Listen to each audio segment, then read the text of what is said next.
আমার ছেলে তো এরকম আছিল না, তারা যখন রিমান্ডে নিছে তখন যখন কোর্টে উঠাইছে তখন সে দিব্যি ভালো মানুষ।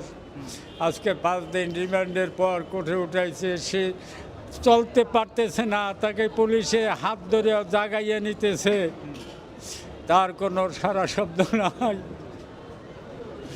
সে নিস্তব মুমূর্ষ অবস্থায় মরা মানুষের মতো তারে টানিয়ে নিয়ে আসছে পুলিশে। আমি তো সাথী এরকম পাশে আমি বাবা বাবা করতেছি, তার কোনো খেয়াল নাই, দুনিয়ার কোনো খেয়াল নাই। সে তাকাইতে পারে না আমার দেখে আমি বাপ নাকি, এই বোধ শক্তি তার শরীরে নাই।